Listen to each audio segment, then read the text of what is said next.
श्रीमद् भागवत महापुराण नवम स्कंध 12वां अध्याय। इक्ष्वाकु वंश के शेष राजाओं का वर्णन।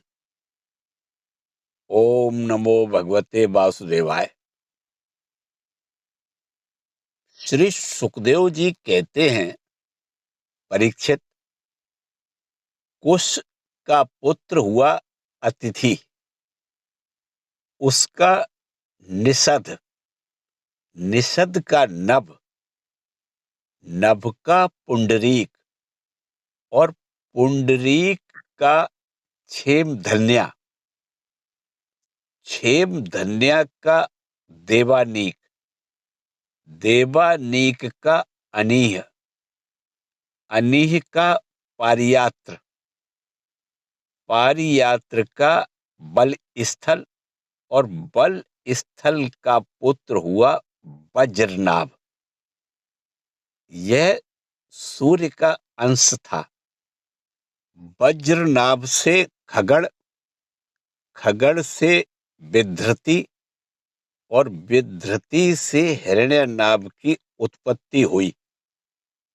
वह जैमिनी का शिष्य और योगाचार्य था। कौशल देशवासी याज्ञवल्क्य ऋषि ने उसकी शिष्यता स्वीकार करके उससे आध्यात्म योग की शिक्षा ग्रहण की थी। वह योग हृदय की गांठ काट देने वाला तथा परम सिद्धि देने वाला है। हिरण्यनाभ का पुष्य, पुष्य का ध्रुव संधि, ध्रुव संधि का सुदर्शन, सुदर्शन का अग्निवर्ण और अग्निवर्ण का शीघ्र और शीघ्र का पुत्र हुआ मरु। मरु ने योग साधना से सिद्धि प्राप्त कर ली और वह इस समय भी कलाप नामक ग्राम में रहता है। कलयुग के अंत में सूर्य वंश के नष्ट हो जाने पर वह उसे फिर से चलाएगा।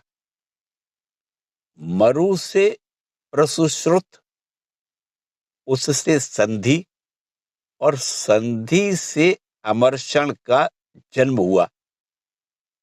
अमरषण का महेश्वान और महेश्वान का विश्वसाहंग, विश्वसाहंग का प्रसेनजित, प्रसेनजित का तक्षक और तक्षक का पुत्र बृहदल हुआ।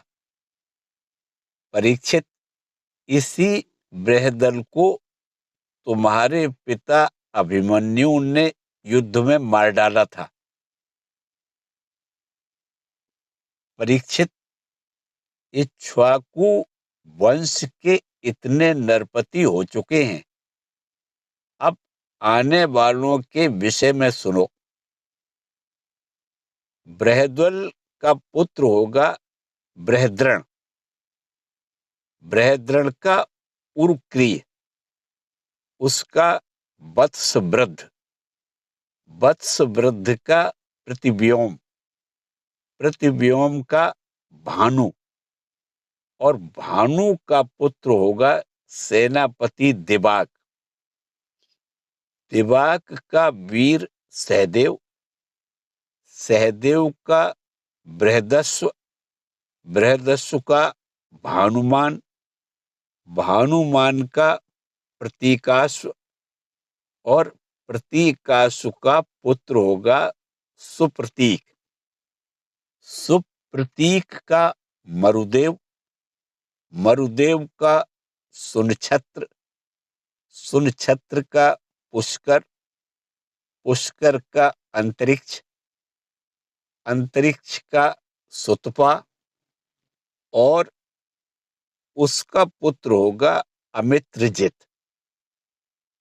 अमित्रजित से बृहद्राज, बृहद्राज से बरही, बरही से कृतंजय, कृतंजय से रणंजय और उससे संजय होगा।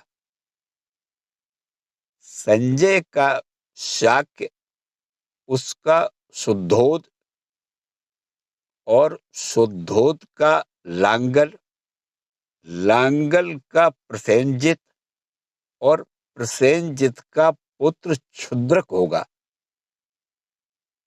क्षुद्रक से रणक, रणक से सुरथ और सुरथ से इस वंश के अंतिम राजा सुमित्र का जन्म होगा।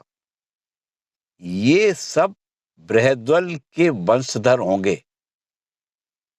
इक्ष्वाकु का यह वंश सुमित्र तक ही रहेगा, क्योंकि सुमित्र के राजा होने पर कलयुग में यह वंश समाप्त हो जाएगा।